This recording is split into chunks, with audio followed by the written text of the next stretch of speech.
sexiest entomologist, Bart Coppens. I have a question for you. Who wants to take a walk at night in a natural reserve in southeastern Brazil? You do! And I hope we're going to see some nice animals. Who knows? I'm taking my flashlight and I'm about to put on my shoes. Let me check my shoes first. You never know what crawls into them here in the rainforest. Always check your shoes if you're a biologist in the rainforest.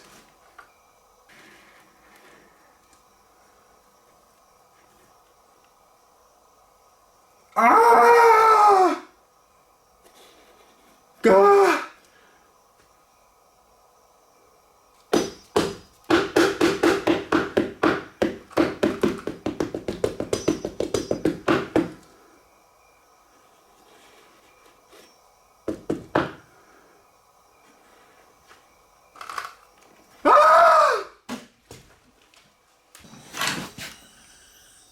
Alright folks, let's get started.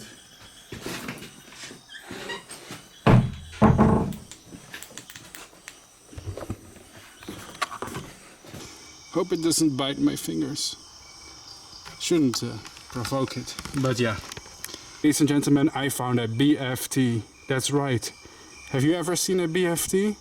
It stands for Big Fucking Toad. Yep, right now I'm in Brazil, in the area of Rio de Janeiro, and I just found this thing at night. That is a BFT, a big fucking toad. Now excuse the language, you know. Don't bite my fingers, by the way. Some of them can bite really hard. I don't know about this species. Now excuse the language, but there is no other way I can describe it. This thing is a big freaking toad. It looks like on the background there's actually no way. Did I get that on camera? The big fucking toad just got a little bit bigger. Oh. Yeah, you know what? I'm not going to mess with you. Oh my god. Wow. Now guys, I am no toad expert, so please forgive me if my identification is wrong, but I believe this is Rhinella icterica, also known as the yellow kururu toad. These monsters are large enough to eat small snakes, birds, mice, frogs and a lot of invertebrates. Honestly, they swallow anything that moves and that is smaller than them. While they certainly look very intimidating, the presence of these toads is thought to be super beneficial to humans, because research has revealed that they are immune to the venom of some species of deadly scorpions and spiders, and in fact they prefer to snack on them. They have the ability to eat scorpions without adverse effects on the toad. So these toads do an awesome service to the environment by eating venomous animals that could hurt people. If you are wondering what those ugly bulges are, they are in fact two large poison glands near its eyes. When this toad feels threatened, it can open these glands and secrete poison all over itself. This may poison any animals that decides to bite the toad. Now this species is found in the Atlantic forest, spanning southeastern and southern Brazil, eastern Paraguay and in the Misiones and Corrientes provinces of Argentina. This species is considered to be common, but it is declining because their breeding waters are often being disturbed by humans. Research has revealed that when this toad species declines, deadly species of scorpion increase in numbers. So think twice before you ruin the habitat of this beneficial toad. So for the people who are new on my channel, my name is Bart Coppens and I study butterflies and moths. And for a while I've been working for a natural reserve in southeastern Brazil. Its name is REGUA, Reserva Ecológica de Guapayazú. However, I also do other activities such as making videos and doing scary night walks in the forest to see if we see any cool animals. to start being more quiet, otherwise we're scaring away the animals, don't we? It's a bit scary. We're going into the wetlands alone, so who knows what we'll find. Ooh, it's a beautiful full moon though. It's a bit spooky to be here alone at night though. Damn, don't see much, do we? What's that? There's some eyes staring at me in the darkness. Let me zoom in on them. Maybe you can see it. See that? This is an animal. These are the eyes of an animal. Staring. I think it's probably a cayman in the water.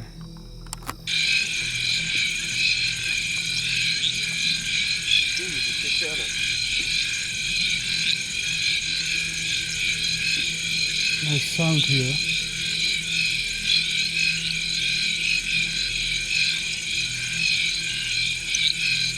Summer's noise. Oh, thank God, it's just a baby this time. Phew.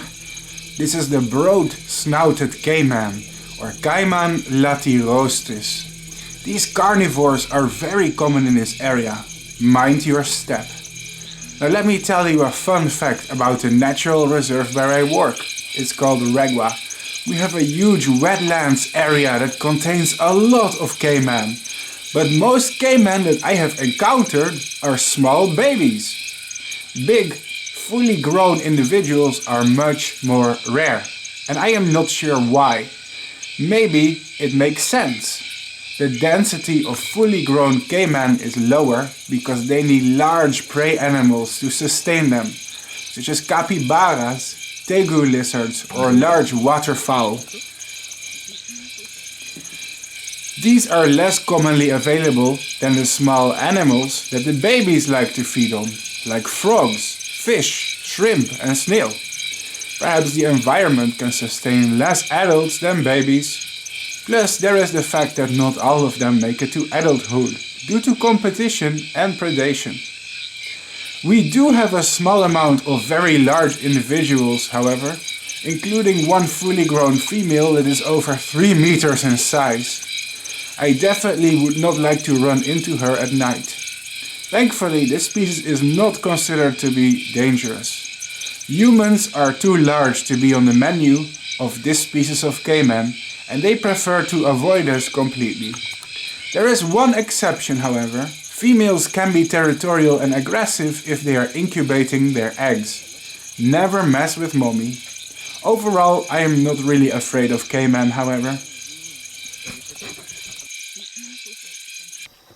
One thing that is worth it at night is to check the vegetation, because there can be stuff like caterpillars and usual insects here in the rainforest. You never know. You never know what you're gonna find. It's the beauty of it all. Ooh, so dark and spooky.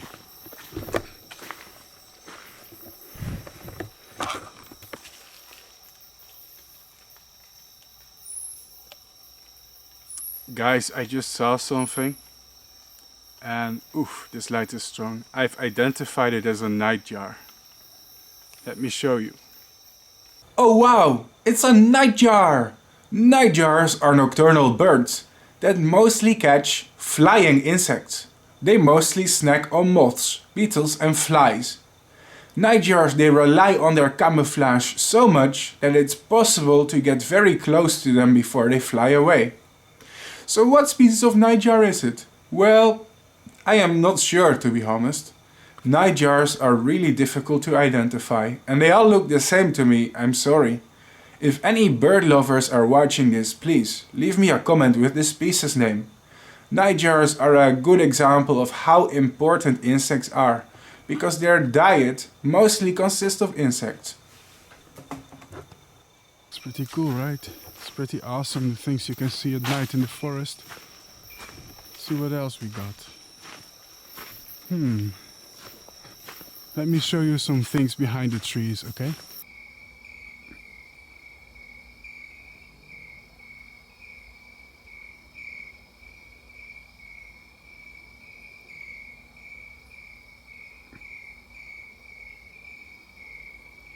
Aw, how cute is that? I believe this to be the ferruginous pygmy owl, Glaucidium brasilianum, a small owl species that breeds in south central Arizona, southern Texas in the United States, and south throughout Mexico and Central America, to South America into Brazil, Bolivia, Paraguay and Argentina. So I'm surprised how widespread this little creature is. And I'm also surprised to see it at night, because my sources say that this species is crepuscular, but it often hunts by day, according to my sources. So not all owls are nocturnal, but I'm wondering, why is it awake during the middle of the night? Did I wake it up? Strange. It seems to be very active, but I swear, it's midnight right now. It shouldn't be awake.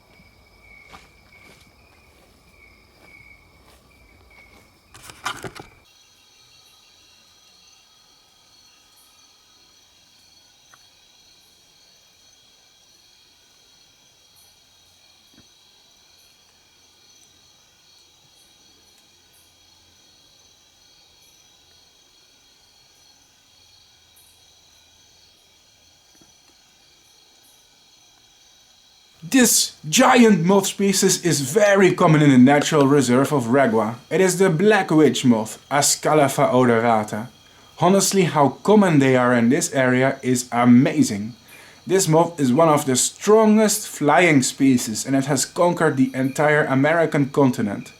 It's found almost everywhere, from Argentina and Uruguay all the way through the Amazon forest, Central America and up to the southern United States where it is a resident. But they can migrate all the way up to Canada.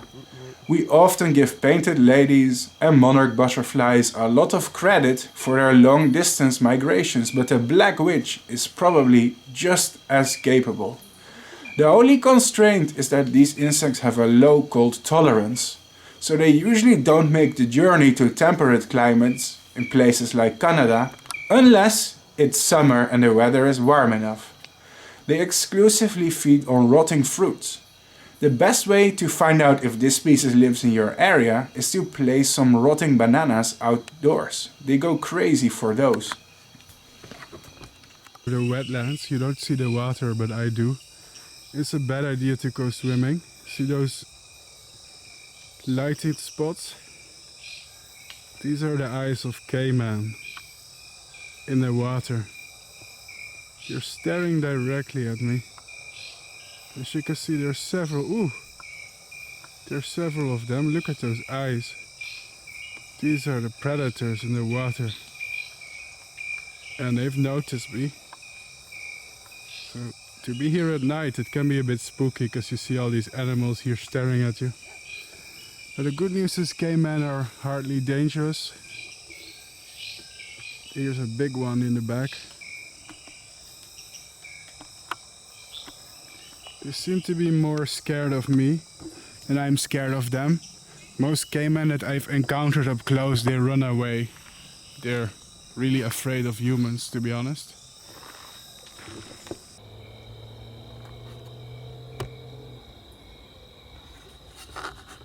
Oh my gosh people, this is a giant tree frog that is endemic to eastern Brazil. Now guys, if you are into frogs and herpetology, I highly recommend REGUA because the diversity of frogs and toads in this natural reserve is insane. This is a giant tree frog endemic to eastern Brazil and it occurs in the Atlantic rainforest between Pernambuco and Rio Grande do Sul, extending inland to central Minas Gerais. It is found at elevations below 800 meters. Tree frogs are probably my favorite amphibians. I love them. They are a diverse family of amphibians that include over 800 species. Not all tree frogs live in trees, believe it or not. Rather, the feature that unites them has to do with their feet. The last bone in their toes is shaped like a claw, and on top of their fingers they have sticky pads that help them defy gravity when climbing up and down trees.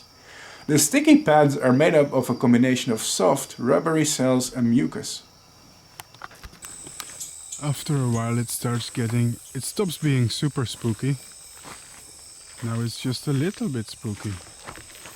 Mild spooky, but still spooky. Spooky! Damn. I feel so alone in the dark. Ugh. Oi! A snake! Whoa! Snakes are actually not that common in REGUA, but they are there for sure. We have some terrifyingly large species such as the boa constrictor, although I've never seen those. Those are rarely encountered, but they're out there. This one, however, is very small. Very small and harmless, I think. I believe this is a juvenile military ground snake, or Erythrolampus miliaris. Now this species seems to be found in French Guyana, Suriname, Venezuela and Brazil. It prefers lowland rainforests near rivers, lakes and bodies of water. According to the information I can gather, it is not venomous. Thankfully, in the natural reserve of REGUA, venomous snakes are very rare. But they do exist, so you have to be careful of where you step. And I prefer not to walk on slippers. We do have 2 deadly species of viper, although they are thankfully rarely ever seen.